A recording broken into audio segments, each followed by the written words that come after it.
Ya. Gak apa-apa. Halo guys. Oke, ketemu lagi sama kita. Nggak ketemu lagi nih karena ini video pertama kita. Yang Episode yang terakhir ya. Oke. Di sini di video ini kita akan membahas tentang hukum perbankan. Nah, membahas tentang hukum perbankan itu pasti ada topiknya kan. Nah, topiknya apa ya teman-teman kali ini? Ini sih tentang penggelapan dana yang dilakukan sama Bank BPR di Blitar oknumnya. Oh, oknum pegawai Bank BPR di Blitar yang menggelapkan dana di bank tersebut, dana nasabah tersebut. Nah, oke. Wah, anu ya. Tapi nggak apa-apa. Oke, kan kita mau ngobrol panjang nih kayaknya. Nggak asik kalau kita nggak ada minumnya ya. Boleh dong. Oke, aku akan ambilin untuk kalian minuman-minumannya. Wah, sangat proper. Wah, beneran. Ayo taruh mana? Mil. Makasih. Ya walaupun susah naruhnya ya sebenarnya. Taruh mana ya? Iya, harus diminum dulu nih.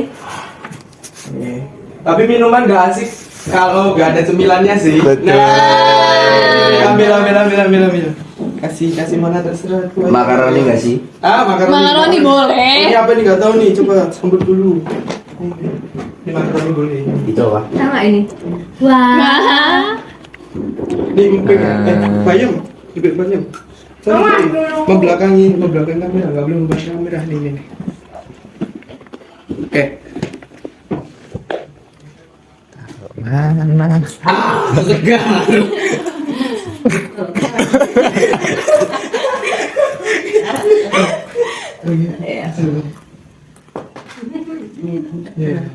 Ya, makasih. Bu. Gimana kalau Mana lagi sama? sponsor by Mama Torik. Oke. Oke, lanjut. mau tak pulang ya? Oke, kita lanjut lagi ke sana ke pembahasan materinya. Oke. Apa ya? Menurut kalian tuh kasus penggelapan ini kayak gimana sih? Mungkin kita mulai dari kronologinya. Kita mulai dari kronologinya dulu kali ya. Sebentar, aku mau minum. Oke, minum dulu. Karena ini kronologi mungkin agak panjang ini kayaknya. Aku bersingkat aja ya. Ah ya, disingkat. Boleh tuh bersingkat. Karena orang Indonesia suka yang singkat. Garis besarnya aja. Garis sih, besar yang ya. garis besar. Di tahun 2015 tuh PN Blitar dapat kasus dan mereka mutusin tentang penggelapan dana nasabah di BPR Blitar. Jadi itu ternyata si pegawai oknumnya kita sebut siapanya MS ya. MS aja. MS itu produk kecantikan nggak sih? Oh, Salah dong. lanjut. Nah si MS ini dia tuh udah ngelakuin penggelapan dana selama 3 tahun. 3 tahun guys. 3 tahun lama juga ya. Lama banget. Dan itu baru ketahuan di tahun 2015 dan baru diproses ke meja hijau ke pengadilan tuh di tahun 2015 juga. Gitu kronologinya. Berarti ini kasus penggelapan oleh pegawai bank itu sendiri ya? Nah, si MS ini ternyata juga staf akuntansinya. Wah, staf akuntansi itu berarti ngapain ya? Nah, dia itu bertugas untuk mencatat dana nasabah dimulai dari pengarsipan hingga pencatatan di dalam buku tabungannya. Berarti kayak gitu berhubungan langsung ke nasabah atau bukan Iya. sih? Emang orang dalam berarti. Orang Iya, dalam. ordal udah. Emang bahaya ordal. Jadi tambah mudah kan mereka melakukan pencurangan tuh. Iya. Punya. Tapi kalau kayak gitu, ada nggak sih pengawasan gitu dari pihak banknya nggak sih? Pasti ada sih. Soalnya sampai bisa kelepasan kayak gitu gitu loh. Kalau dari pengawasan pasti ada kan setiap bank. Kalau misalnya nggak ada pengawasan, pasti hal kayak gitu tuh sering terjadi kan. Iya. Makanya pasti di Bank BTN Blitar pun ada pengawasan. Nah mungkin emang sih dia tuh bisa tertangkap setelah beberapa tahun, agak telat. Tapi alhamdulillahnya emang ketahuannya tuh ya cuma dalam waktu yang itu Iya, sesingkat itu. singkat itu. Kalau misalnya enggak kan bisa berkelanjutan iya. berkelanjutan. Nah bener tuh. Cuman kalau dari tindakan ini bisa dilihat nggak sih kalau pengawasan aja tuh udah kurang banget. Maksudnya ada pelakunya tuh bisa sampai ngerugiin bank itu sendiri sampai berapa? 178 juta. Kan berarti pengawasannya kurang gitu loh. Kayak Iya. mereka nggak ada pengecekan secara berkala. Terus pelakunya juga secara bebas ngelakuin tindak pidana itu. Kayak gitu. Kalau Reza Sindu sendiri setuju nggak kalau itu pengawasannya yang kurang? Setuju. Setuju. Kenapa Setuju tuh? banget. Kenapa tuh kok? Karena kenapa Mas Torik? Karena itu kan udah termasuk kejahatan perbankan ya. Oh ya, Berarti kan itu udah bisa dimasukin ke pasal 1 angka 2 Undang-Undang Nomor 7 Tahun 1992 kan. Tapi itu udah diubah sebagaimana dengan Undang-Undang Nomor 10 Tahun 1998. Itu tentang perbankan. Jadi menyatakan bahwa bank itu tuh menghimpun dana dari masyarakat dan disalurkan lagi ke masyarakat dalam bentuk kredit atau bentuk lainnya. Jadi tetapi dana itu tuh malah disalahgunakan sama pegawai bank BPR ini. Jadi Oh, ya oke. ya betul. Jadi pegawai tersebut bisa dikenakan pasal 374 KUHP dan bisa dijatuhkan pidana selama 1 tahun 10 bulan. Lama ya. Lama. Harus tahu, sepuluh. Karena itu udah termasuk kejahatan perbankan soalnya. Dan perbankan. Oke, mungkin dari setelah 3 tahun ini, itu kasusnya tahun 2000 berapa sih? 2015 ya? 2015. Mungkin apa sih penyelesaiannya dari pihak BPR-nya? Kayak sekarang tuh pelakunya udah dihukum kah atau udah clear masalahnya kah atau gimana sih?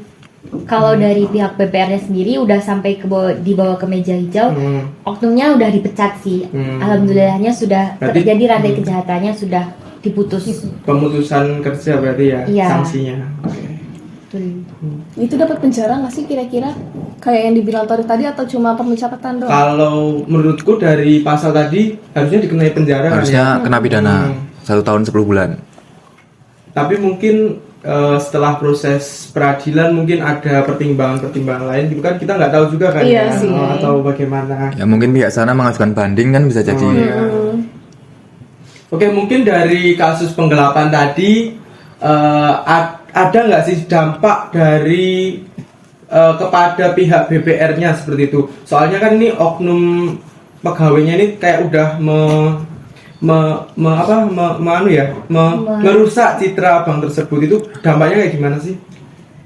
Dari dampak tuh ada dua kan ya. Dampak dari yang didapatin sama BPR-nya itu ada dua, dampak material sama dampak imaterial. Nah kalau dampak material tuh udah jelas tadi yang disebutin sama Mbak Bunga, kehilangan kerugiannya tuh sampai 178 juta. Nah kalau imaterialnya kira-kira apa aja tuh Mas Reza?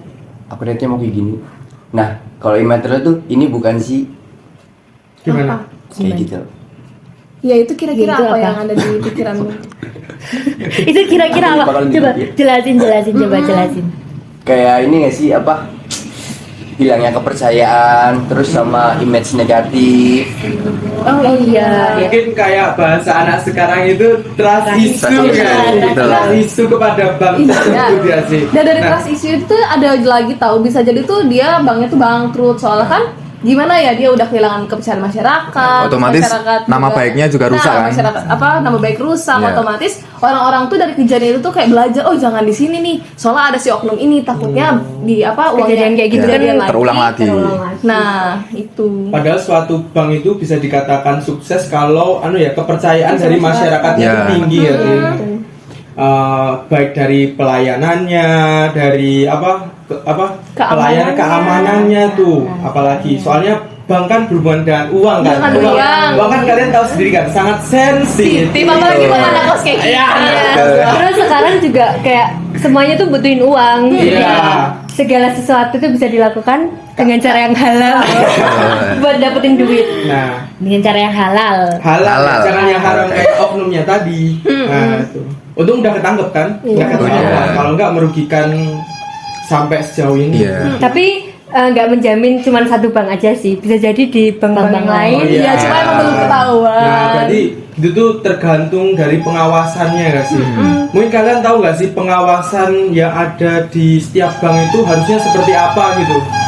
Mungkin ada pengawasan dari atas kah atau gimana gitu? Mungkin kalau menurut aku sendiri, yaitu mereka harus melakukan pengecekan secara berkala biar kecurangan-kecurangan tuh bisa diminimalisir. Jadi bisa berkurang lah, maksudnya nggak tiba-tiba langsung kerugiannya tinggi banget. Jadi kan kalau misal setiap ya 1 tahun sekali lah, misalnya dicek, siapa tahu itu emang ada kecurangan kan nggak sampai gede banget gitu. Iya. Mungkin kalau bisa 11 kali ya, biar langsung di bulan ini ternyata ada kejanggalan gitu, terus Bisa langsung sih. Biar lebih kelihatan ya. lebih kelihatan gitu. Tapi nggak tahu sih gimana ya. Oke. Nah, sebelumnya aku mau nanya nih, Oke. kan dari pihaknya si MS ini, dia kan mencuri uang, tapi kita nyebutnya tuh penggelapan dana. Nah, itu bedanya apa sih? Oh, kalau itu kita bisa lihat di pasal 372 KUHP ya. Itu tentang penggelapan dana. Jadi kalau pencurian itu barangnya belum ada di kita.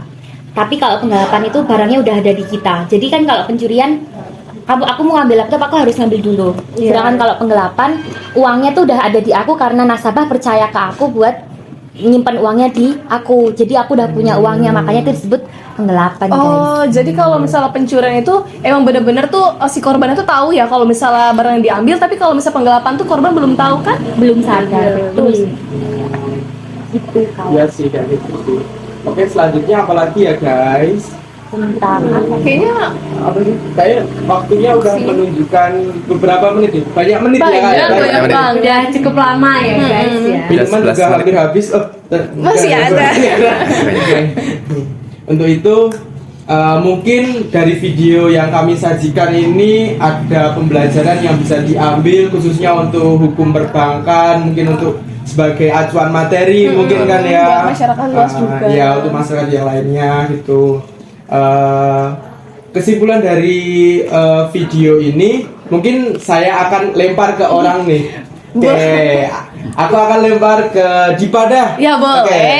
Jadi Ya. kesimpulannya ya Iya. dalam kasus MS ini yang merugikan Bank BTR di Blitar ini sih jadi kesimpulannya itu adalah si MS sebagai pegawai bank ini yang dimana dia itu dipercayai untuk mencatat-catat tentang nasabah, tentang pemasukannya atau tentang uangnya. Iya.